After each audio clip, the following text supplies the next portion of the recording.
چونکہ کل بھی ہمارے درس میں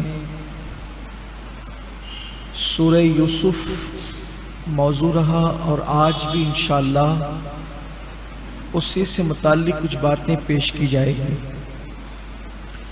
اگر کل کی گفتگو آپ کے ذہن میں ہو اور آپ کو یاد ہو تو کل ہم یہاں تک پہنچے تھے کہ مالک ابن زاران حضرت یوسف علیہ السلام کو لے کر جب مصر پہنچا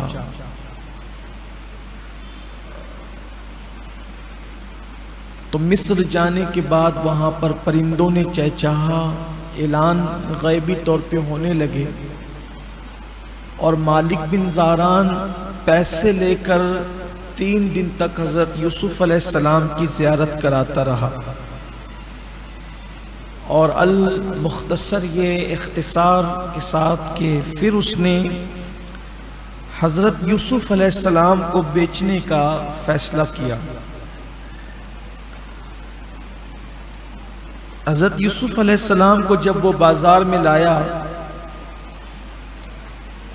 تو مصر کا غریب سے غریب انسان ہو یا امیر سے امیر تر یا امیر ترین انسان ہو، سب حضرت یوسف علیہ السلام کو خریدنے کے لیے آئے۔ بڑا مشہور واقعہ ہے، آپ بار بار بھی اس کو سنتے رہتے ہیں، عنوان کے تحت اس کو بیان کر دیا جائے کہ جب سب لوگ یوسف علیہ السلام کو خریدنے کے لیے چلے تو ایک بوڑھی عورت بھی جو بہت غریب تھی وہ بھی یوسف علیہ السلام کو خریدنے کے لیے چلی۔ مال والے تو مال لے کر چلے، لیکن وہ بڑھیا سوت، وہ چرخہ کاٹتی تھی تو وہ سوت لے کر چلے۔ کسی نے پوچھا بڑی بھی کدھر جا رہی ہو؟ تو کہا یوسف کو خریدنے جا رہی۔ وہاں بولی لگے گی تو ہم بھی بولی لگائیں گے۔ تو کسی نے ہنس کے کہا وہاں تو بڑے بڑے مالدار لوگ ہیں، مصر کا بادشاہ خود خریدنے کے لیے آیا ہے، تو تم کیسے اس کو خرید سکو گی؟ کہا کہ میں اپنی اوقات جانتی ہوں، میں اپنی اوقات جانتی ہوں کہ میں خرید نہیں سکتی یوسف کو، لیکن جب قیامت کے دن یوسف کے خریداروں کی فہرست بنے گی تو کہیں میرا بھی نام آ جائے گا، اپنا نام درج کرانے جائے۔ یہ بات جب میں سنتا ہوں کسی سے یا کانوں سے یا نگاہوں سے گزرتی ہے تو مجھے خیال آتا ہے کہ کہاں عشق رسول اور کہاں ہم۔ عشق کرنے والوں میں تو صدیق اکبر تھے، فاروق اعظم تھے، عثمان غنی تھے، مولائے کائنات تھے، صحابہ تھے، تابعین تھے، اویس قرنی تھے، بلال حبشی تھے، ہم کہاں عاشق؟ تو میں سوچتا ہوں جیسے وہ سوت والی بڑھیا کا نام کہیں نہ کہیں خریداران یوسف میں آئے گا، تو ہم لوگ جب بڑے بڑے عشاق کے نام اوپر لکھے ہوں گے تو کہیں چھوٹا موٹا اپنا بھی نام کنارے کی طرف حضور کے چاہنے والوں میں آ جائے گا تو اپنا بھی بیڑا پار ہو جائے گا عشق۔ ورنہ ہم کہاں، اور عشق اپنی کیا اوقات۔ بس اللہ کرے اللہ ان کے وفاداروں میں کہیں اپنا نام درج کر دے تو اپنا بیڑا پار ہو جائے۔ لاکھوں کی تعداد نے چاروں طرف سے اس میدان کو گھیر لیا اور لوگ آگے۔ امام غزالی رحمۃ اللہ علیہ یہاں لکھ رہے ہیں، وہیں سے میں پھر کہہ رہا ہوں کہ وہیں سے پڑھ رہا ہوں کہ جب یوسف علیہ السلام کو جنہوں نے دیکھا انہوں نے تو دیکھا، جنہوں نے پہلی مرتبہ دیکھا اتنا ازدحام تھا کہ یوسف علیہ الصلوۃ و تسلیم کو دیکھنے والوں کے بعد اس ازدحام میں دیکھنے والوں میں 5000 آدمی اور 360 کنواری لڑکیاں حسن یوسف کو دیکھ کے چیخ مار کے مر گئے، ان کا انتقال ہو گیا۔ 5000 مرد اور 360 کنواری لڑکیاں، یہ حال تھا حسن یوسف کا کہ پہلی مرتبہ ان کی نظر پڑی، انہوں نے سوچا کوئی انسان بھی اتنا خوبصورت ہو سکتا ہے، کسی انسان کے پاس بھی اتنا حسن ہو سکتا ہے۔ بادشاہ بھی آ گیا تھا، بادشاہ کا لقب تھا عزیز مصر. جیسے نہیں کہ شام کے بادشاہ کو قیصر اس کا لقب تھا کہ جو بھی بادشاہ ہوگا نام کچھ بھی ہوگا لیکن اس کو قیصر کہا جائے گا. اسی طرح ایران کے بادشاہ کو کسرا کہا جائے گا، نام کچھ بھی ہو. ویسی بعد میں مصر کے ہر بادشاہ کو فرعون کہا جاتا ہے، حالانکہ فرعون کوئی نام نہیں ہے، بادشاہ کا لقب ہوتا ہے. نام کچھ بھی ہوگا اس کو فرعون کہا جائے گا، لیکن یہ بعد میں ہوا. پہلے مصر کے ہر بادشاہ کو عزیز مصر کہتے تھے، مصر کا بادشاہ. تو عزیز مصر بھی آیا، مصر کا بادشاہ بھی. اس کی کئی بیویاں تھیں. ان بیویوں میں زلیخا نام کی بھی ایک بیوی تھی. ہمارے بڑے علماء کرام اس کو زلیخا کہتے ہیں کہ اصل وہ زلیخا ہے، جو بھی ہے زلیخا یا زلیخا، لیکن اصل اس کا تلفظ زلیخا بتایا جاتا ہے کہ اب عوام میں مشہور ہے تو اس لیے. تو مصر کے بادشاہ کی بیوی جو زلیخا تھی اس نے کہا بادشاہ سے کہ بڑی دھوم ہے اس عبرانی غلام کی. اردن سے جو غلام آیا ہے، شام سے جو غلام آیا ہے، اس عبرانی غلام کی بڑی دھوم ہے پورے مصر میں.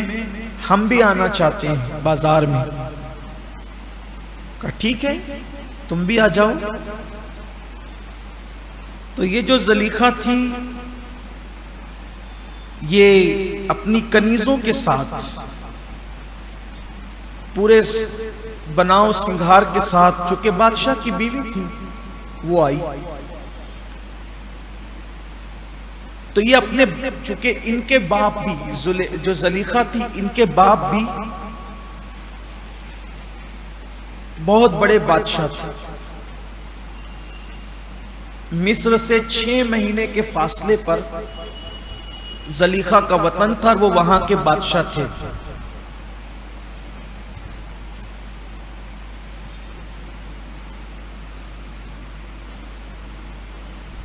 تو ان کے باپ نے ان کو 1000 کنیزیں اور 1000 غلام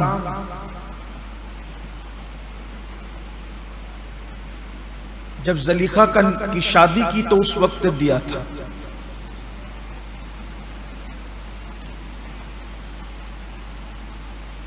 تو کچھ کنیزیں چونکہ زلیخا اپنے گویا کے جہیز میں لائی تھی، اپنے میکے سے لائی تھی، تو وہ بڑی ہمراس تھی زلیخا کی. جب وہ سب ساتھ میں چلے تو ساتھ میں چلنے کے بعد جیسے ہی زلیخا بازار میں پہنچی اور یوسف علیہ السلام پہ نظر پڑی تو ایک چیخ ماری اور وہیں وہ بے ہوش ہو گئی. بڑی مشکل سے جو کنیزیں آس پاس تھی انہوں نے اس کو زلیخا کو سہارا دیا اور سہارا دینے کے بعد ان کو بچایا.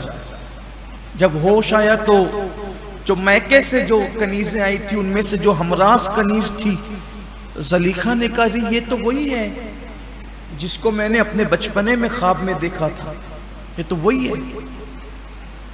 اب یہاں سے تھوڑا میں اس کی وضاحت کروں کہ یہ وہی ہے کہ قصہ کیا ہے. اس لیے کہ کچھ لوگ زلیخا کو معاذ اللہ بدکار اور کیا کیا کہہ کر کے پیش کرتے ہیں. یہ بڑی جرت ہے. زلیخا ایک نبی کی بیوی ہے، ایک نبی کی بیوی اور کئی نبیوں کی ماں ہے. نبی کسی ایری غیری عورت سے تھوڑی پیدا ہوتے. آگے کا جو بھی قصہ آ رہا ہے حضرت زلیخا کے حوالے سے، اس کو بیان کرنے سے پہلے تھوڑی وضاحت ہو جانی چاہیے کہ دراصل یہ معاملہ کیا تھا. معاملہ یہ تھا کہ تیموس نامی ایک بادشاہ تھا. اس بادشاہ کی بیٹی تھی زلیخا، اور زلیخا اپنے دور کی خواتین میں سب سے خوبصورت ترین عورت تھی. ابھی زلیخا کی عمر صرف 9 سال کی تھی. زلیخا کی عمر صرف 9 سال کی تھی. 9 سال کی عمر میں زلیخا نے خواب دیکھا حضرت یوسف علیہ السلام. خواب میں یوسف علیہ السلام کو دیکھا. اب اتنا حسن اتنا جمال دیکھا تو حسن و جمال دیکھ کر کے جب یہ صبح کو اٹھی، حضرت زلیخا جب صبح کو اٹھی، 9 سال کی صرف عمر تھی، تو صبح کو اٹھنے کے بعد انہوں نے بات چیت کرنا سب سے بند کر دیا. کسی سے کوئی بات چیت نہیں، نہ کھانا نہ پینا، بالکل گھلتی جاتی تھی. اس میں کئی دن گزر گئے، بالکل ہڈی کا ڈھانچہ ہو گئی، چہرہ پیلا پڑ گیا، زرد پڑ گیا. ایسے میں ایک دن باپ اور ماں نے بٹھا کے پوچھا، بیٹی نہ تو کھاتی ہے نہ پیتی ہے نہ سوتی ہے، تجھے ہوا کیا ہے؟ تو تب انہوں نے بتایا کہ میں نے خواب دیکھا. خواب میں میں نے بہت خوبصورت لڑکا دیکھا، بہت خوبصورت جوان دیکھا. اس نے مجھے کچھ کہا نہیں، میں اس پہ فریفتہ ہو گئی اور اس کی محبت میں مبتلا ہو گئی.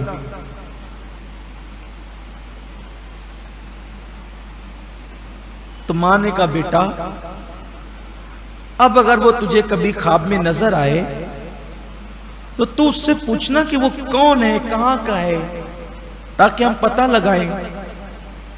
1 سال اسی میں گزر گیا. اس کے بعد حضرت زلیخا نے 1 سال کے بعد پھر خواب میں حضرت یوسف علیہ السلام کو دیکھا، اور اب اور خوبصورتی اور حسن پر دیکھا تو پوچھنے لگی کہ تو کون ہے؟ میں تجھ پر عاشق ہو گئی ہوں، تجھ سے محبت ہے مجھے، تو کون ہے بتا تو صحیح، اور تو کہاں کا ہے تاکہ میں تجھے ڈھونڈوں. تو یوسف علیہ السلام نے خواب میں جواب دیا کہ میں انسان ہوں اور میں تیرے لیے ہوں اور تو میرے لیے. ہم دونوں ایک دوسرے کے لیے پیدا کیے گئے ہیں، اس لیے تجھے چاہیے کہ تو میرے سوا کسی کو پسند نہیں کرنا. 10 سال کی ہو گئی تھی، سمجھدار ہو گئی تھی.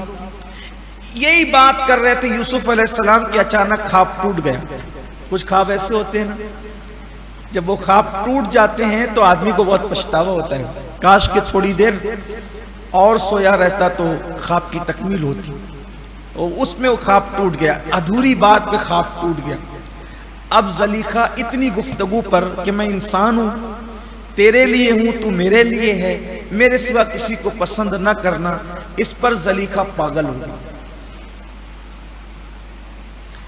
ایسی پاگل ہوئی کہ حضرت زلیخا کو قید میں رکھنا پڑا، ہاتھ ان کے باندھ دینے پڑے.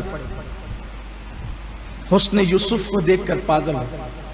یہاں پر اپنی عقیدتوں کا پھر اظہار کر لو. حسن یوسف وہ ہے جس کو دیکھ کر لوگ پاگل ہو جائیں، اور ہمارے آقا کا حسن مصطفیٰ وہ ہے پاگل دیکھے تو اللہ اس کا پاگل پن دور فرمائے. ظاہر سی بات ہے وہ بھی حسن ہے، اس حسن پر ہماری جانیں قربان ہے، حسن یوسف پر. لیکن کیا حسن ہے اے سید ابرار تمہارا، اللہ بھی ہے طالب دیدار تمہارا. اور کیوں دید کے مشتاق نہ ہو حضرت یوسف، اللہ کا دیدار ہے دیدار تمہارا. تو پاگل ہو گئی، بہت روتی تھی بہت روتی تھی. آخر کار 1 سال اسی جنون کی اور پاگل پن کی کیفیت میں گزری. پھر ایک دن حضرت یوسف علیہ السلام پھر تشریف لائے اور فرمایا، جب پوچھا کہ تو ہے کہاں، میں تجھے کہاں ڈھونڈوں، کہاں تلاش کروں، تو کہا میں مصر کا بادشاہ ہوں اور تیری میری ملاقات مصر میں ہوگی. اب جیسے ہی یہ بات انہوں نے خواب میں دیکھی کہ میں مصر کا بادشاہ ہوں اور تیری میری ملاقات مصر میں ہوگی، تو پھر حضرت زلیخا نے صبح ہوتے ہی ان کا جنون ختم ہو گیا، پاگل پن ختم ہو گیا، اور اپنے باپ کو آواز دی، بابا میں اچھی ہو گئی ہوں. اور پھر ماں کو اور بابا کو بتایا کہ وہ مجھے پھر نظر آیا اور اس نے بتایا کہ وہ مصر کا بادشاہ ہے اور ملاقات ہماری مصر میں ہونی ہے۔ اسی درمیان میں اب زلیخا بڑی ہو گئی، عمر کی جوانی کو پہنچ گئی۔ 19 ملکوں کے بادشاہوں نے شادی کا پیغام دیا۔ باپ نے آ کر کہا بیٹی اس ملک کا بھی بادشاہ تھا، اس ملک کا بھی، اس کا بھی ایلچی آیا، اس کا بھی آیا، اس کا بھی آیا، اس کا بھی آیا۔ زلیخا نے کہا سب آئے، مصر کا ایلچی نہیں آیا، مصر کے بادشاہ کا ایلچی پیغام لے کر نہیں آیا۔ کہا نہیں بیٹی وہاں سے کوئی خط نہیں آیا، کوئی ایلچی نہیں آیا۔ کہا بابا میں نے تو کسی کے ساتھ شادی نہیں کرنا ہے، میں نے تو شادی کرنا ہے تو صرف مصر کے بادشاہ سے کرنی ہے۔ اب کہا بیٹی وہاں سے تو کوئی خط نہیں، کوئی پیغام نہیں آیا، لیکن تیری خوشی کے لیے وہاں ہم خود پیغام بھیجیں گے۔ تو حضرت زلیخا کے والد نے ایک خط لکھا مصر کے بادشاہ کو، عزیز مصر کو، کہا ہماری بیٹی ہے، بڑی خوبصورت ہے، وہ تمہیں چاہتی ہے، اگر آپ چاہیں تو ہم اس کے ساتھ آپ کی شادی کر دیں۔ تو چونکہ بادشاہ کا خط تھا، 6 مہینے کا فاصلہ تھا دونوں زمینوں کا، تو مصر کے بادشاہ نے جواب دیا جو ہم سے محبت کرتا ہے ہم اس کی محبت کو انکار نہیں کرتے، اگر آپ کی بیٹی ہمارے ساتھ شادی کرنے کے لیے تیار ہے ہم بھی تیار ہیں۔ حالانکہ حضرت زلیخا کے والد نے کہا تھا کہ ہم تمہیں جو مانگیں گے آپ دیں گے، لیکن آپ ہماری بیٹی سے شادی کر لیں۔ عزیز مصر نے کہا مصر کے بادشاہ نے ہمیں کچھ نہیں چاہیے، ہمارے پاس بہت ہے، بادشاہ تھی، صرف آپ کی بیٹی کی شادی کر دیں۔ پھر بھی 1000 غلام، 1000 کنیز، 1000 گھوڑے، کھچر، بڑی تفصیل دی ہے امام غزالی نے، لیکن مجھے اس کی طرف بہت وقت نہیں گزارنا، اس لیے کہ ہمیں اب اس واقعے کو مکمل بھی کرنا ہے کیونکہ آگے کے بھی دروس ہیں نا۔ اب یہ دلہن بن کر کے محل میں آ گئی، مصر کے محل، یہ بہت خوش تھی، اس لیے کہ خواب میں وہ جو حسن تھا، جمال تھا، وہی سب تصورات تھے۔ تو جیسی رات آئی تو عزیز مصر کا بادشاہ جیسی حجرے میں آیا، اس کمرے میں آیا، کمرے میں آنے کے بعد جیسی زلیخا نے دیکھا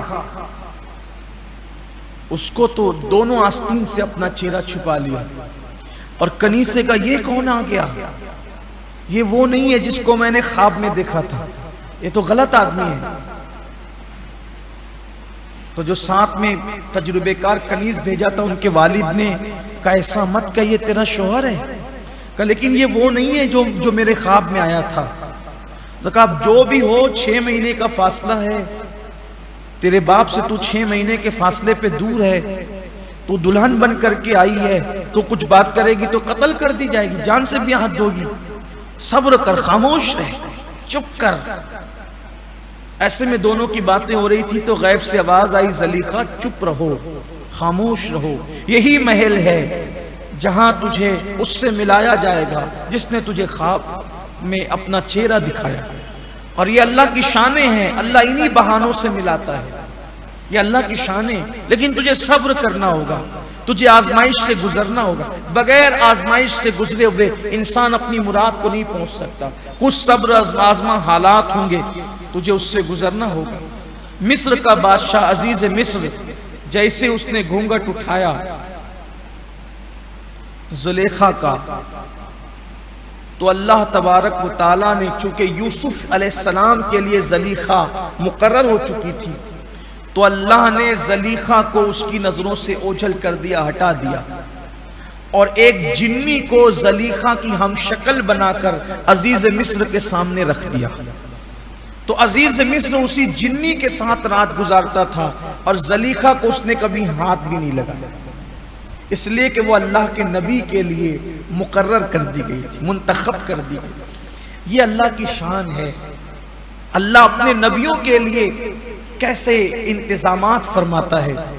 کیسی شانیں ہیں اللہ کے نبیوں کی کہ جو خاتون منتخب ہو گئی ہیں شادی کے بعد بھی اللہ نے اس کو محفوظ رکھا، یعنی وہ باقرہ رہی، جوان رہی، اس کے ساتھ بیوی جیسا سلوک عزیز مصر کبھی نہ کر سکا۔ بلکہ بعض مفسرین تو یہاں تک گئے ہیں کہ جب بھی عزیز مصر زلیخا کے پاس پہنچتا اس کی مردانہ قوت اللہ چھین لیتا، اس کی طاقت ہی باقی نہیں رہتی، یہ بھی قول ہے۔ بہرحال دونوں کی مراد یہی ہے کہ زلیخا کو اللہ نے عزیز مصر کے ہاتھ سے محفوظ رکھا۔ اب دن گزرتے گئے، حالانکہ عزیز مصر محبت بہت کرتا تھا زلیخا سے، لیکن دن کو زلیخا کوئی اور ہوتی تھی، رات کی زلیخا کوئی اور ہوتی تھی، وہ تو جنی ہوتی تھی رات کو، خوب حسن بہت تھا ان کے پاس، لیکن دن گزر رہے تھے تو اب سمجھ میں آیا کہ وہ بے ہوش ہونے کی وجہ کیا تھی، وہ فدا ہونے کی وجہ کیا تھی، یوسف علیہ السلام کے پیچھے پڑنے کی وجہ کیا تھی۔ وجہ یہی تھی وہ جو خواب تھا، اور خواب میں جو طے ہو چکا تھا کہ تم ہمارے لیے اور ہم تمہارے لیے۔ تو جیسی پہلی نظر بازار میں یوسف علیہ السلام پر پڑی، چیخ مار کر بے ہوئی، وہ تو وہی ہے، وہ بچپنے کا خواب ہے، وہی ہے یہ، اب ملے گا کیسے یہ؟ پھر زلیخا کی سہیلی نے کہا چپ کر، خاموش رہ، جلدی مت کر، اب وہ وقت آ گیا ہے، وہ وقت آ گیا ہے، تیری ملاقات کا اللہ ملانا جانتا ہے۔ یہاں رک کر میں اپنے نوجوان بھائیوں کو اور بہنوں کو بھی ایک پیغام دینا چاہتا ہوں۔ آج کل ہمارے نوجوان لڑکے اور لڑکیاں جو بھاگ کے شادی کرتے ہیں، ناجائز تعلقات قائم کر کے شادی کرتے ہیں، ان سے میری گزارش ہے، جو ہماری تقدیر میں ہے، کہاں یوسف علیہ السلام شام میں، کہاں زلیخا مصر سے بھی 6 مہینے کے فاصلے پر، لیکن اللہ کو ملانا تھا تو کیسے ملائے؟ جو تقدیر میں لکھا ہے وہ مل کے رہتا ہے، اللہ اسباب پیدا کرتا ہے، تو عجلت نہ کیا کرو، جلدی نہ کیا کرو، انتظار کرو، کوئی بھی چیز وقت سے پہلے نہیں ملے گی اور تقدیر سے زیادہ نہیں ملے گی، نہ تقدیر سے کم ملے گی نہ زیادہ۔ اطمینان رکھو، تھوڑا صبر اپنے اندر رکھو، انتظار کرو، کوشش کرو، صحیح راستے سے کوشش کرو، لیکن انتظار کرو۔ تو پھر زلیخا کو ہوش آیا، تو جیسے زلیخا کو ہوش آیا، زلیخا کی سہیلی اور زلیخا کی سرگوشی جو عزیز مصر تھا اس کی دوسری بیوی نے سن لی، یہ وہی ہے، کچھ بھی کرنا اس کو تو خریدوانا ہی ہے۔ تو اس سے پہلے کہ زلیخا کچھ کہتی عزیز مصر کو، مصر کے بادشاہ کی دوسری بیوی نے کہا اس غلام کو ہم نے نہیں خریدنا، نقصان ہوگا، کوئی خریدنے کی ضرورت نہیں، ہمارے پاس بہت غلام ہے، کیونکہ یہ مہنگا ملے گا، ہم کیا کریں گے اتنا مہنگا لے کر۔ اتنے میں زلیخا نے کہا کہ بادشاہ جو دینا پڑے دے دے، لیکن اس کو خریدیں، چونکہ اس کے پاس حسن اور جمال زیادہ تھا، زیادہ سنی جاتی تھی۔ اس بیوی کی بات پر کوئی توجہ نہیں کی، اور زلیخا کی بات پر پھر عزیز مصر نے مالک ابن زاران سے کہا مالک کتنے میں بیچے گا، قیمت کیا ہے؟ جب مارکیٹ میں یہ بات ہو گئی کہ بادشاہ خریدنا چاہتے ہیں تو عذرائے ادب سب چپ ہو گئے۔ مالک کے پاس ایک فرشتہ آیا اور اس نے کان میں کہا کہو جتنا اس غلام کا وزن ہے اس کے ہم وزن سونا، اس کے ہم وزن کافور، اس کے ہم وزن کستوری، اس کے ہم وزن ابریشم، اس کے ہم وزن سچے موتی، اس کے ہم وزن یاقوت، اس کے ہم وزن جواہرات، سب تولو، ہم وزن چاہیے سب۔ بادشاہ نے کہا وزن کیسے ہوگا؟ تو کہا کہ 10 گائے ذبح کرو، اس کے چمڑے کو ایک دوسرے میں سلو، اس کا ترازو بناؤ، ایک پلڑے میں عبرانی غلام کو بٹھاؤ، دوسرے پلڑے میں سونا رکھو۔ ویسے ہی کیا گیا، یوسف علیہ السلام کو ایک پلڑے میں رکھ دیا گیا، دوسرے پلڑے میں رکھتے جا رہے ہیں، وزن برابر آتا ہی نہیں۔ جبریل علیہ السلام نے کہا یوسف تم نے اپنی قیمت خود لگائی تھی، 7 کھوٹے سکوں میں بکے تھے، اب آج اللہ نے تمہاری قیمت لگائی ہے، بادشاہ کا خزانہ پورا خالی ہو گیا ہے۔ پورا مصر کا خزانہ رکھ دیا، ابھی بھی یوسف علیہ السلام کی ہم وزن نہیں ہو پایا، سب رکھ دیا۔ خازن آیا، بادشاہ سے کہا عزیز مصر سب خالی ہو گیا، کچھ نہیں رہا۔ اب بادشاہ کو شرمندگی تھی، بادشاہ نے کہا مالک اگر تیرے اندر کچھ حیا ہے، کچھ مروت ہے تو یہ سارا شاہی خزانہ لے لے اور اس غلام کو مجھے تحفے میں دے دے، ہبا کر دے، کوئی اس کو خرید نہیں سکتا۔ سارا خزانہ شاہی رکھ دیا گیا، کوئی مجھے ہبا کر دے۔ مالک نے کہا ٹھیک ہے، اس لیے کہ پورا شاہی خزانہ مل رہا ہے نا مجھے، تو کوئی کم تو نہیں ہے، شاہی خزانے میں کوئی کم ہوتا ہے، شاہی خزانہ پورا مل رہا ہے۔ تو کہا ٹھیک ہے لے لو، لیکن لینے سے پہلے مجھے اس سے کچھ باتیں اکیلے میں کرنا ہے۔ جب سودا طے ہو گیا، ڈن ہو گیا سودا، تو خزانہ اس نے قبضے میں کر لیا۔ قبضے میں کرنے کے بعد کہا اے عبرانی غلام، تو نے مجھ سے وعدہ کیا تھا کہ تو اپنے حالات مجھے بکنے کے بعد بتائے گا، اب بتا تو کون ہے، میں نے تیری بڑی برکتیں دیکھی، تو کون ہے بتا۔ اور حضرت یوسف علیہ السلام نے کہا کہ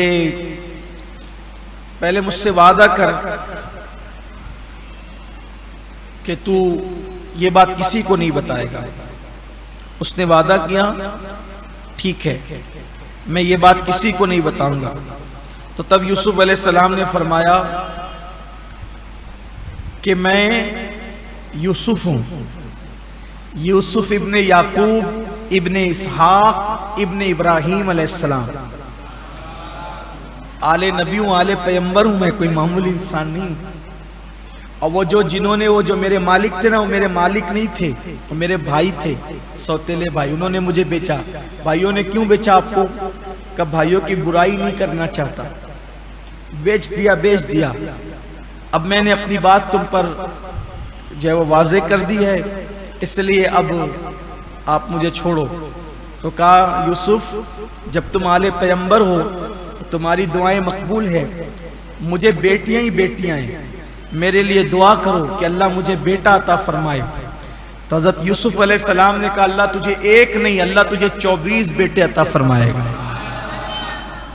دیکھیے دعا کر، اللہ والے دعا بھی دیتے ہیں تو کوئی چھوٹا موٹا مسئلہ نہیں ہے، بڑی بات۔ امام غزالی نے سب کے نام بھی لکھے، 24 کے 24 کے نام لکھے۔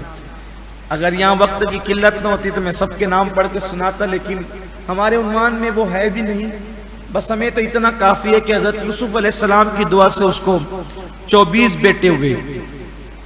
اب اس کے بعد وہ مالک خوش تھا، مالک خوش تھا کہ میں نے بہت کما لیا، مصر کا خزانہ میرے گھر آ گیا۔ مگر اب تک یوسف علیہ السلام کے اصل و حسن سے اللہ نے مالک کی نظر کو بچائے رکھا تھا اور پردہ ڈال رکھا تھا حسن یوسف پر۔ جیسے ہی یوسف علیہ السلام کو بادشاہ کے ہاتھ میں دیا مالک نے، تو اللہ نے حسن یوسف سے پردہ اٹھایا۔ تو اب مالک رونے لگا، ارے یہ اصل شکل تو مجھے اب دکھ رہی ہے، میں تو اتنا رہا تھا، خوش ہو رہا تھا کہ مصر کے خزانے میں نے بہت مہنگا بیچ دیا، بہت سستا بیچا میں نے، کیا ہو گیا؟ لیکن اب چونکہ بیچ چکا۔ اب یوسف علیہ السلام بادشاہ کے گھر میں پہنچے، جیسی محل میں قدم رکھا بادشاہ کو پچھتاوا ہوا، پورا خزانہ دے دیا ایک غلام کے لیے، فوج کی تنخواہ کیسے کروں گا، نظام کیسے چلاؤں گا؟ تو خازن سے کہا کہ سب دے دیا، کہاں سب دے دیا؟ کہا دیکھ کچھ ہے کہ نہیں، کیسے چلائیں گے نظام؟ تو وہ ہنستے ہوئے آئے، کہا ارے میں تعجب کر رہا ہوں۔ کہا کیا ہوا؟ کہا کہ جتنا خزانہ تھا اس سے زیادہ خزانہ موجود ہے۔ کہا یہ کیسے ہوا؟ کہا کہ یہ عبرانی غلام کی برکت، کہا اس کا مقام اس کے اللہ کے یہاں بہت بلند ہے، اس لیے کہ جب خرید و فروخت ہو رہی تھی تو میں نے ایک پرندہ اس پہ گرتے ہوئے دیکھا اور وہ پرندہ اس سے باتیں کرتا تھا، اور وہ پرندہ کہتا تھا کہ جب تو نے اپنی قیمت لگائی تو دیکھ تو 7 کھوٹے سکوں میں بیچا گیا، اور آج اللہ نے تیری قیمت لگائی تو مصر کا خزانہ بھی کم پڑ گیا۔ تو یہ سب چیزیں میں سن رہا تھا، تو اس لیے یہ کوئی معمولی انسان نہیں ہے، اس سے پرندہ بات کرتا ہے انسانوں کی زبان میں، اس لیے اس کا مرتبہ بہت بڑا ہے، اور اسی کی برکت سے تیرا خزانہ جتنا تھا اس سے اور بڑھ گیا ہے۔ بادشاہ نے دیکھا تو خوش ہوا کہ یہ پہلی برکت ہے، اور بادشاہ نے زلیخا سے کہا زلیخا دیکھ کتنا خوبصورت ہے یہ جوان، اور ہمارے یہاں کوئی بیٹا بھی نہیں ہے، اولاد ہمیں نہیں ہے، ظاہر سی بات ہے کہ زلیخا سے تو کوئی معاملات ہی نہیں تھے تو اولاد کیا ہوتی، ہمارے یہاں کوئی اولاد نہیں ہے، اس لیے ہم اس کو اپنا بیٹا بنائیں گے، اس کو بہت عزت اور اکرام اور احترام سے رکھنا، یہ ہمیں کام آئے گا۔ اللہ تعالیٰ قرآن میں فرماتا ہے کہ جب خرید کر کے لائے تو عزیز مصر اپنی بیوی سے کہنے لگا اسے عزت سے رکھو، شاید ان سے ہمیں نفع پہنچے اور ہم انہیں اپنا بیٹا بنا لیں۔ اب جیسے ہی زلیخا کے حوالے یوسف علیہ السلام کو کر دیا گیا تو زلیخا نے اچھے سے اچھے کپڑے، اچھے سے اچھے لباس حضرت یوسف علیہ السلام کے لیے خریدے اور کپڑے پہنائے، اور اپنی سہیلیوں سے کہا، کنیزوں سے کہا، غلاموں سے کہا، سپاہ سے کہا کہ ہم اس کو اچھی جگہ رکھنا چاہتے ہیں، کوئی ایسا مکان اور کوئی ایسا کمرہ بناؤ کہ اگر یوسف اس کونے میں ہو تو مجھے اس کونے میں دکھے، میں اس کونے میں جاؤں تو وہاں بھی دکھے وہاں بھی دکھے، یعنی یوسف رہے ایک کونے میں اور نظر آئے مجھے ہر کونے میں۔ تو ایک بوڑھا طبیب تھا، اس نے کہا ملکہ یہ کام اس وقت تک نہیں ہو سکتا جب تک کہ شیش محل نہ ہو، جب تک کمرہ شیشے کا نہ بنے تب تک یہ کام نہیں ہو سکتا۔ تو پھر زلیخا نے کہا پھر دیر کس بات کی ہے، شیشے کا محل بناؤ۔ تو حضرت یوسف علیہ السلام کے لیے زلیخا نے شیشے کا محل الگ سے بنوایا، اور جو شیشے کا محل بنایا امام غزالی رحمت اللہ علیہ نے اس کی تفسیر لکھی ہے کہ وہ کہتی تھی کہ مجھے جب بادشاہ نے حکم دے دیا کہ اس کو عزت سے رکھو تو میں پھر عزت سے رکھوں گی، کیونکہ بادشاہ کا حکم ہے، حالانکہ بادشاہ کے حکم کی کوئی اہمیت نہ تھی، وہاں تو یوسف علیہ السلام سے محبت تھی اور اس محبت کی بنیاد پر وہ یہ سب کچھ کر رہی تھی۔ ایک خوبصورت محل بن گیا، خوبصورت محل بننے کے بعد اب زلیخا کو وہ اپنے خواب کی یاد بار بار تازہ ہوتی تھی۔ ایک دن زلیخا اپنے محل کے کمرے میں لے گئی، پھر دروازہ بند کیا، پھر اگلے کمرے میں لے گئی، پھر دروازہ بند کیا، ایسے تقریباً 7 کمروں میں لے گئی زلیخا حضرت یوسف علیہ السلام کو، اور ہر ایک پر تالا ڈال دیا، اور جب تالا ڈالا تو حضرت یوسف علیہ السلام سے اس نے کہا یوسف میں تم سے محبت کرتی ہوں، مجھے تم سے پیار ہے، میں نے تمہیں خواب میں دیکھا ہے، اب ایک کام کرو تم میری حاجت پوری کرو۔ حضرت یوسف علیہ السلام نے کہا کیا مطلب تیرا؟ اس نے کہا کہ میری نفسانی خواہش پوری کرو، یعنی میرے ساتھ معاذ اللہ بیوی جیسا سلوک کرو۔ حضرت یوسف علیہ السلام نے کہا معاذ اللہ، اللہ کی پناہ، کیا میں زنا کروں گا؟ یہ تو جاہلوں کا کام ہے۔ حدیث پاک میں آتا ہے زنا اتنا بدترین فعل ہے کہ جو زنا کرتا ہے اللہ اس کی عمر کم کر دیتا ہے، اس کی روزی کم کر دیتا ہے، اللہ اس کو ذلیل کر دیتا ہے، اور اللہ تبارک و تعالی اس کے لیے وہ دردناک عذاب اللہ نے تیار کر رکھا ہے کہ زنا کرنے والے کو وہ عذاب دیا جائے گا کہ قیامت کے دن اس کی شرمگاہ سے وہ بدبو نکلے گی کہ جس کی بدبو سے اہل محشر کے دماغ پھٹنے لگیں گے۔ اور ہر گناہ کی سزا صرف گناہ کرنے والے کو ملتی ہے، لیکن زنا وہ بدترین جرم ہے جس کی سزا نسلوں تک باقی رہتی ہے۔ بڑا بھیانک جرم ہے زنا، اللہ ہر مسلمان کو محفوظ رکھے۔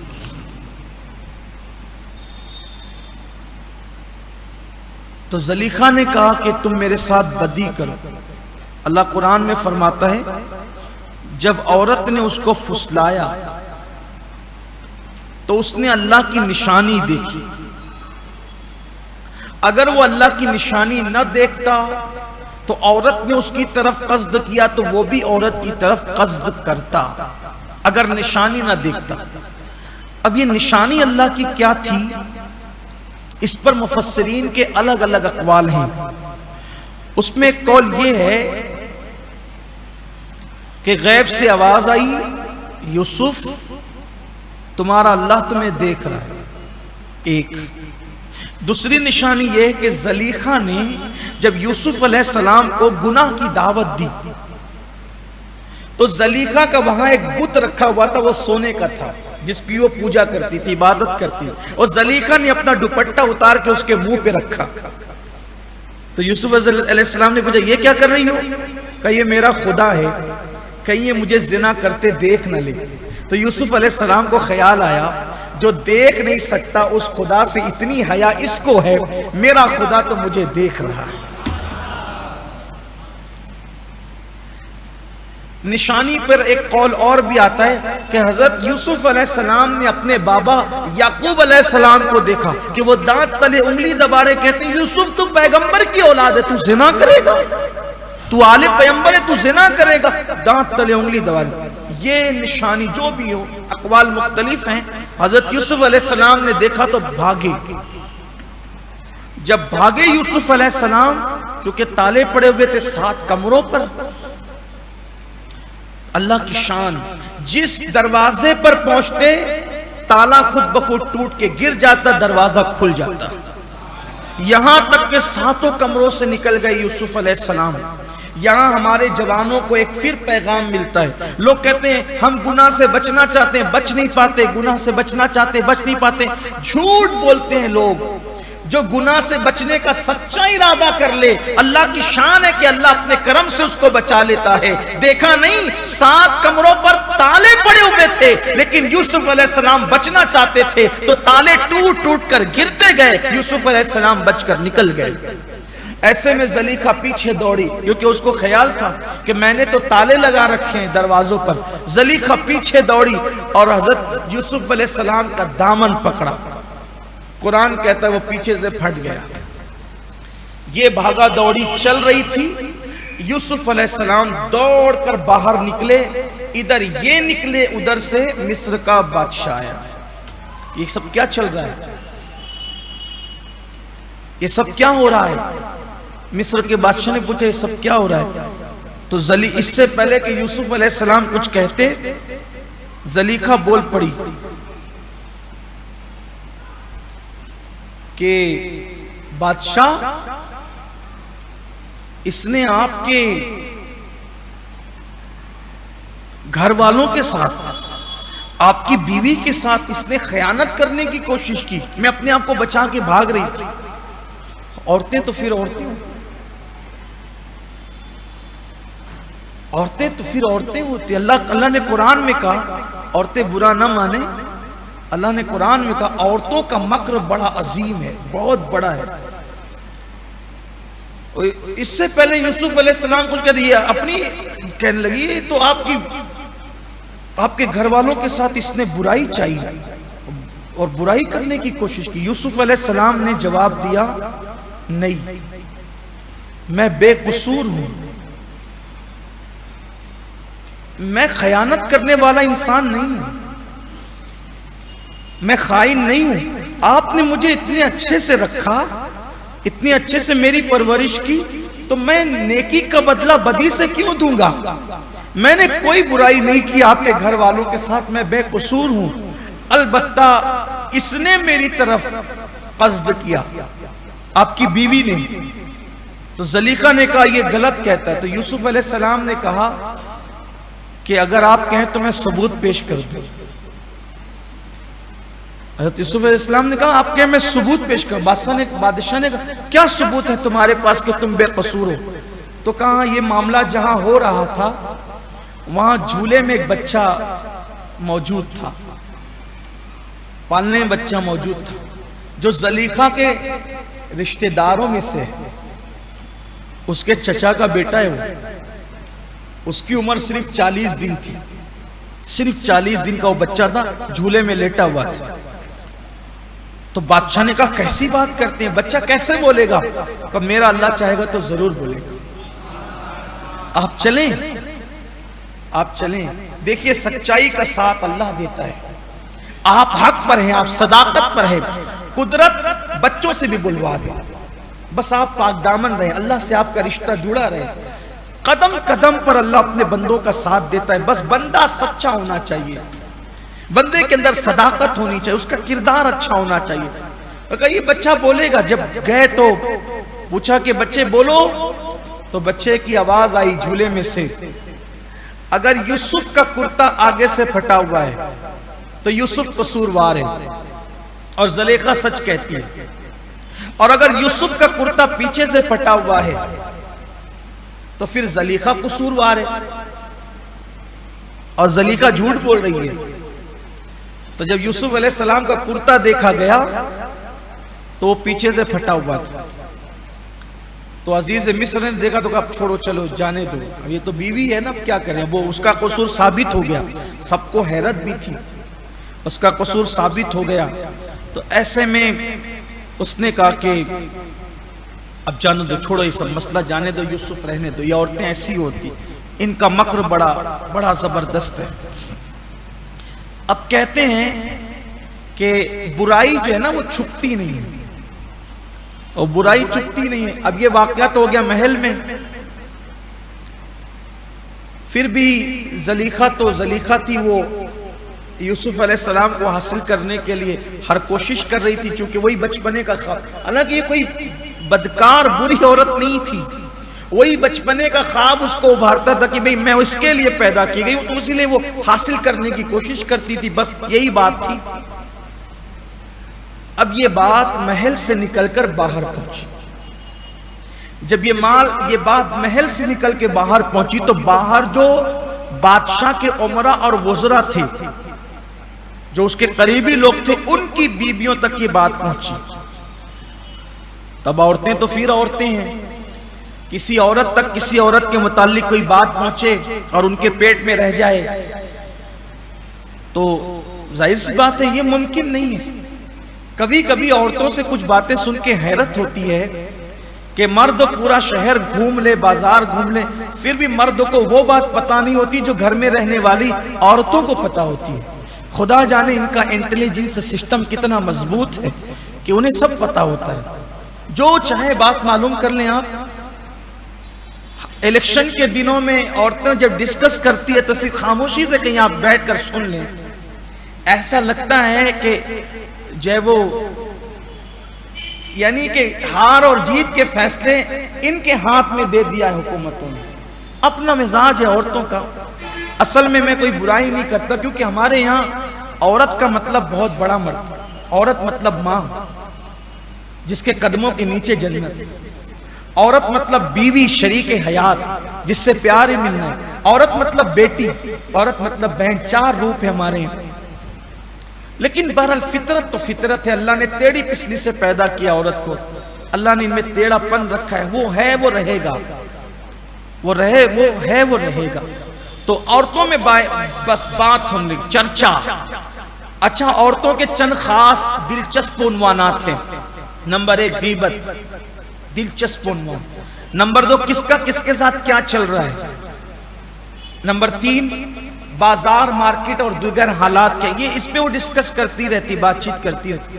عورتوں کی محفل میں بہت کم دینی بات سنائی دے گی آپ، اور اگر وہ دین کی بات بھی کرے گی تو پھر بہت اڑگم دڑگم کرتی، دل و جان سے ٹھوک پیٹ کرتی ہے۔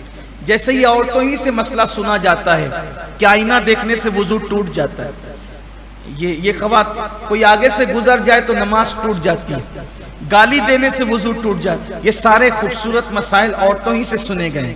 یعنی اگر دین کی بات بھی کریں تو ایسے کریں، یہ بات جو سیکھنا اس کو سیکھتی نہیں ہے، توجہ نہیں ہے، ماحول نہیں ہے۔ خیر اب تو عورتیں ماشاءاللہ بہت سمجھدار ہو گئی ہے، اب وہ یہ سب نہیں کرتی، اب ان کا پورا وقت سیریل دیکھ کر گزرتا ہے، تھوڑی ترقی یافتہ ہو گئی۔ اللہ تعالیٰ انہیں معاف فرمائے، روزے میں بھی وہ سیریل ہی دیکھنا انہیں، اللہ انہیں معاف فرمائے، ہدایت عطا فرمائے، کنیز فاطمہ بنائے، سچی کنیز فاطمہ بنائے۔ سن رہی ہوں گی، ناراض بھی ہو رہی ہوں گی میری مائیں اور بہنیں، نہ ہونا، میں آپ کے اصلاح کے لیے کہتا ہوں آپ کے اچھے کے لیے کہتا ہوں، اس لیے کہ جہنم میں سب سے زیادہ عورتوں نے جانا ہے۔ آقا نے فرمایا میں نے جہنم میں سب سے زیادہ عورتوں کو دیکھا، اور جہنم میں سب سے زیادہ میں نے مقرروں کو، تقریر کرنے والے لوگوں کو دیکھا۔ بولتے زیادہ ہیں، عمل کم کرتے ہیں، اور عورتیں ناشکرہ پن زیادہ کرتی ہے، شوہر کی نافرمانی کرتی ہے، اس لیے انہوں نے جہنم میں جانا۔ جب یہ حدیث پہ میں پہنچتا ہوں تو مجھے اپنے آپ پر بھی رونا آتا ہے کہ اللہ ہمیں ان میں سے نہ رکھے۔ اللہ آپ لوگوں کے اخلاص کے صدقے، آپ لوگوں کے سننے سنانے کے صدقے، اللہ ہمیں بھی بے حساب محبوب کے پڑوس میں جنت عطا فرمائے۔ تقریر کرنا سب کو اچھا لگتا ہے، لیکن مقرروں کے ہونٹ آنکھ کی قینچی سے کاٹے جائیں۔ بولتے زیادہ ہیں، عمل کم کرتے ہیں۔ اللہ رحم فرمائے، سب سے پہلے مجھ پہ رحم فرمائے، کیونکہ اللہ کے بندوں میں سب سے زیادہ بے عمل میں ہی ہوں، میں سب سے گنہگار ہوں۔ اللہ مجھے معاف کرے، آپ سب پر میرے لیے دعا کریں، حضور کی نالین کے صدقے اللہ میں معاف فرمائے۔ سب کو نصیحت کرنا آسان ہے، خود کو نصیحت کرنا بہت مشکل ہے۔ اللہ ہم سب کے حال پہ رحم فرمائے۔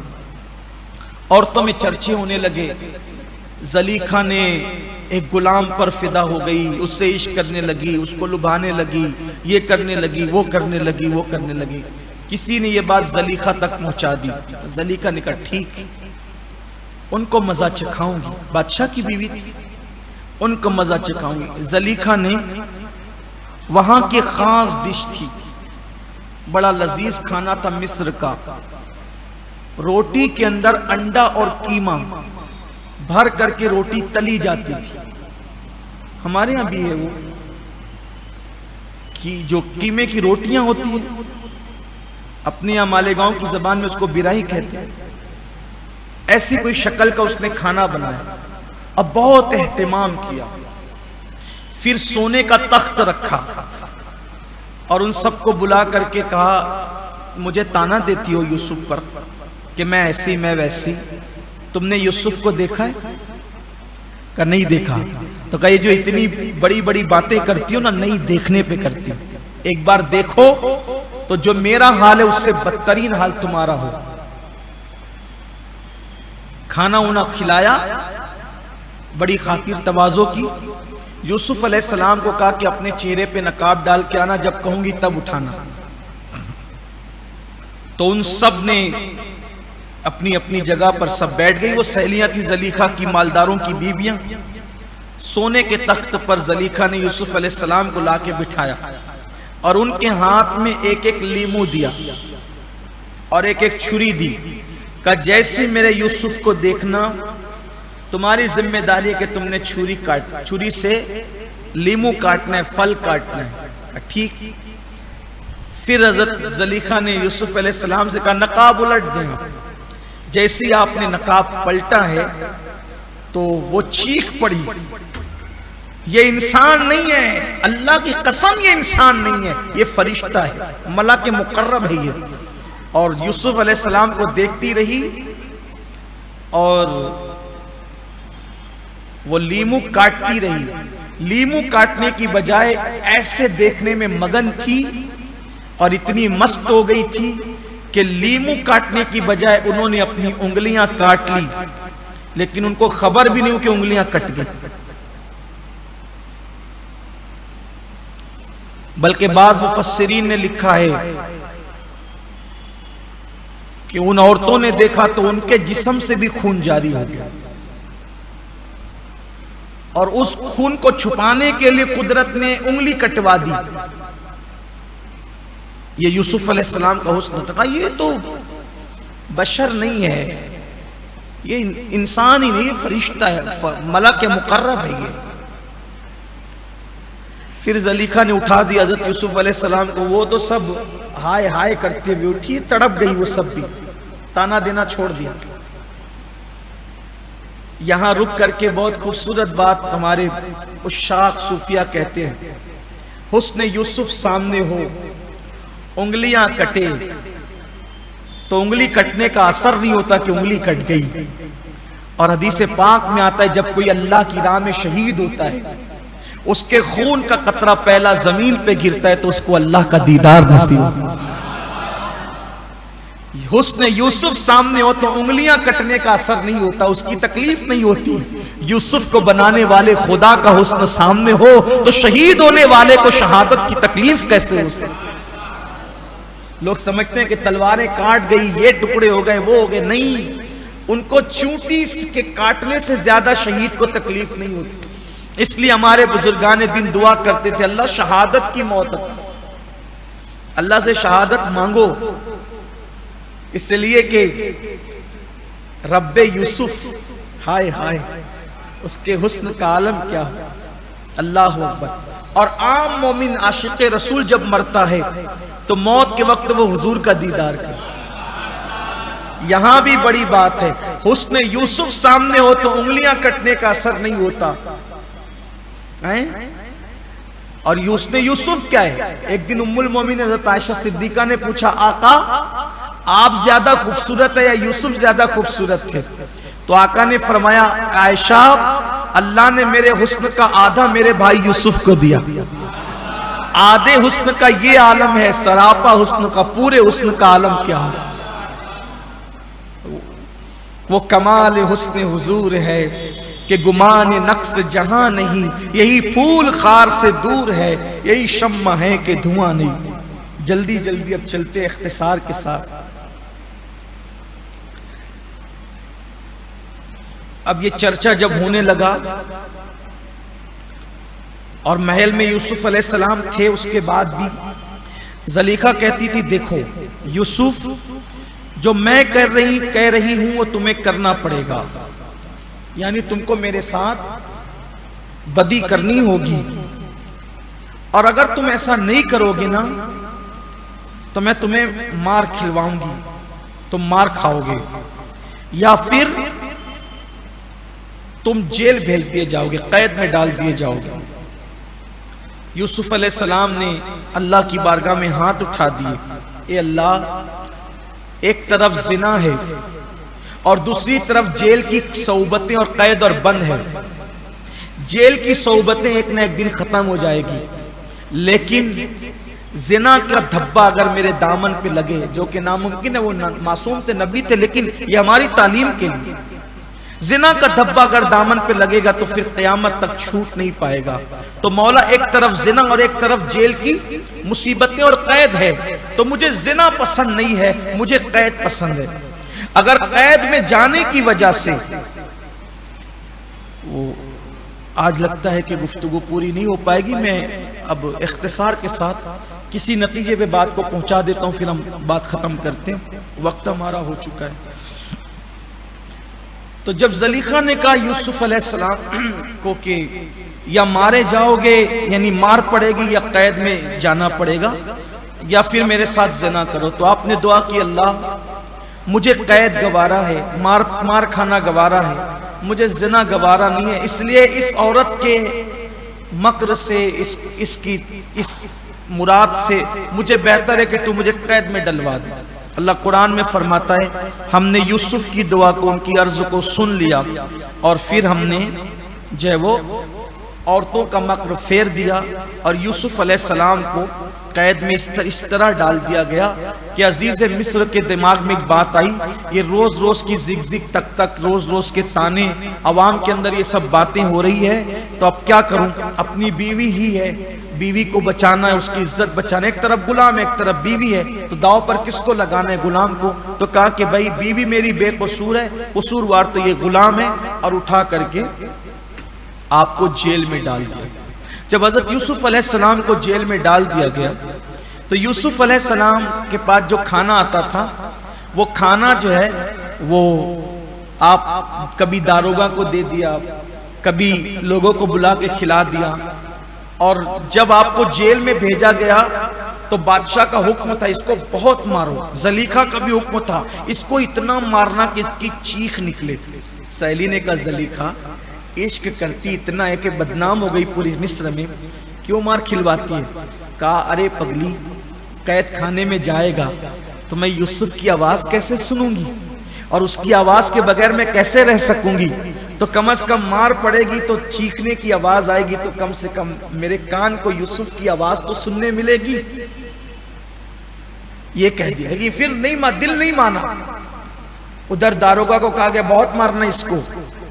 داروگا نے بہت نرمی کی، اور دوسروں نے کہا کہ مارنے کی، کہ تمہیں تاکید ہے تم مارتے کیوں نہیں؟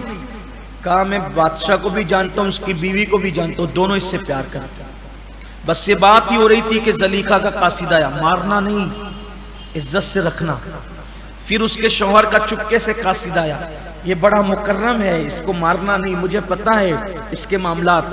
عزت بچانے کے لیے اس کو داؤ پہ لگایا. 1400 لوگ تھے جب یوسف علیہ السلام مصر کے قید خانے میں گئے.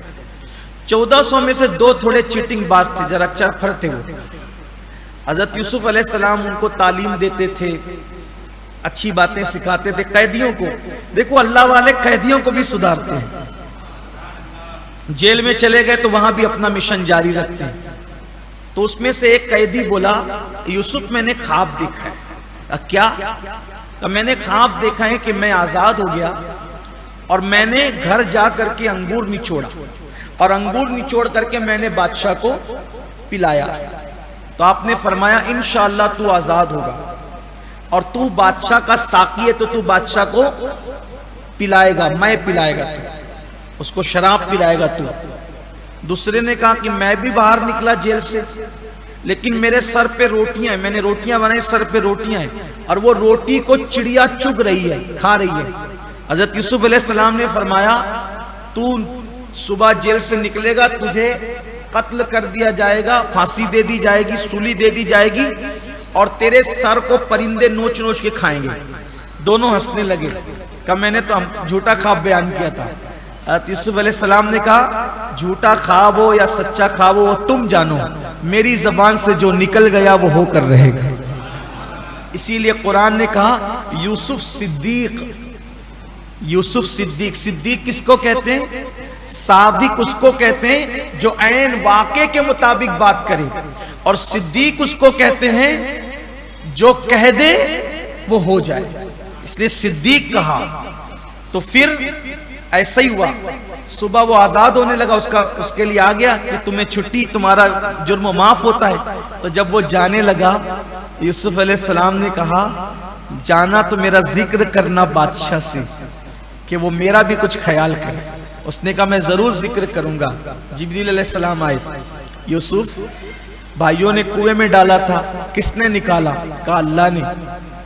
بھائیوں نے کھوٹے سکے پہ بیچا تھا، پوری سلطنت کے مال کے عوض کس نے بچوایا؟ کہا اللہ نے. محل میں عزت سے کس نے رکھوایا؟ کہا اللہ نے. سب اللہ نے کیا، اب غیر اللہ پہ بھروسہ کرتے ہو؟ ایک بادشاہ کے ساقی کو کہہ رہے ہو نا کہ میرا خیال کرنا.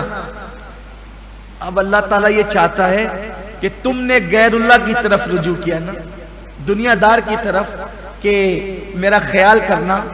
اب آپ 7 سال تک کے اور جیل میں رہو گے. اپنی حاجت اپنے اللہ سے. اب یہاں کچھ لوگ یہ کہتے ہیں پھر اللہ سے کہنا تو پھر رسول اللہ سے کیوں کہتے ہو تم لوگ؟ غوث و خواجہ سے کیوں کہتے ہو؟ ارے اللہ کے بندو، ایک اللہ کی ذات ہے، ایک اہل اللہ کی ذات ہے، ایک غیر اللہ کی ذات ہے. میں تو یہ کہہ رہا ہوں نا کہ غیر اللہ سے نہ کہو. میں نے یہ کب کہا کہ اہل اللہ سے مت کہو؟ یہ اللہ والے اللہ نہیں ہوتے، لیکن یہ غیر اللہ بھی نہیں ہوتے، یہ اہل اللہ ہوتے، اللہ کے دوست ہوتے ہیں. تو اللہ کے دوستوں سے کہنا بھی یہ اللہ ہی سے کہنا ہے. اس لیے اس میں فرق کرنا چاہیے.